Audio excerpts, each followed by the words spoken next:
Sobrang sarap.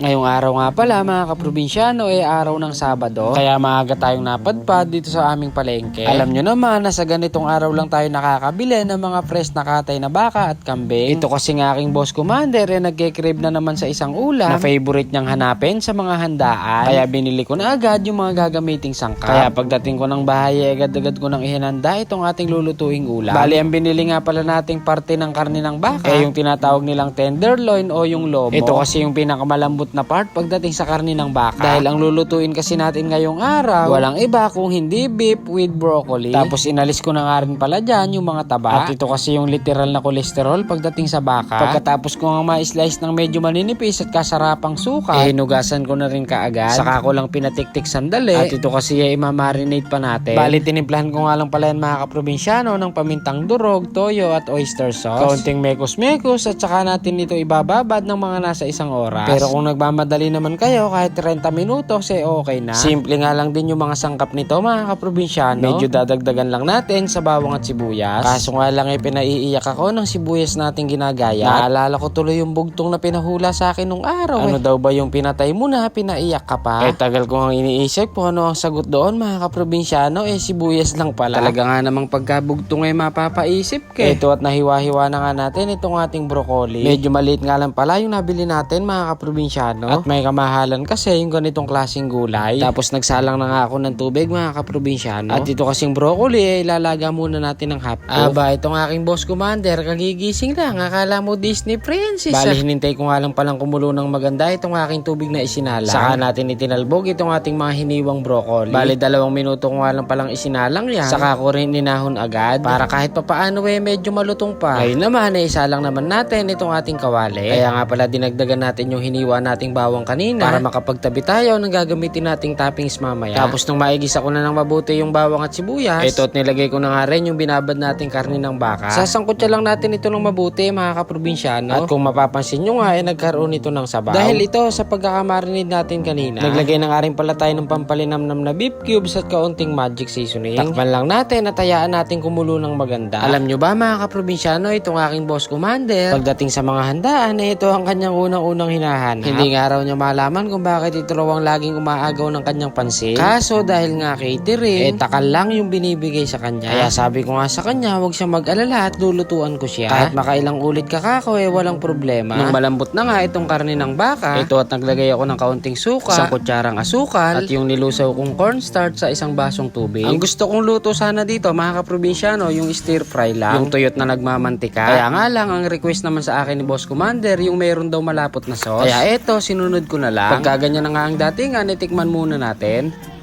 Napakalinamnam. Ayos na. Abe, pagkainam lang lasa mga kaprobinsyano, nadali sa patsamba-tsambang timpla. Dahil goods na, tara putahanguin na natin. At para lalong masyahan si Boss Commander, ito at pinaporma ko pa. Ayun no, sa plating naman. Parang pwede na yatang ilapag sa catering. Tapos lagyan pa ng toppings na fried garlic. Abe, ano pa hinihintay? Tara samahan nyo na po kaming kumain mga kaprobinsyano. Try natin ang beef broccoli ni Kaprobinsyano. Let's try.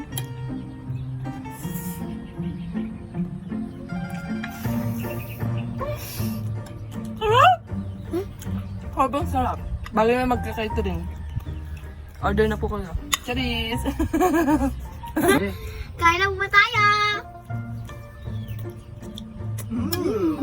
Sarap! Talaga nga namang craving satisfied itong aking mag-ina. Tapos pagburan natin mga kaprobinsyano nitong fried garlic. Tara, manata po tayo. Ano po tayo mga kaprobinsyano? Handa ko takalin.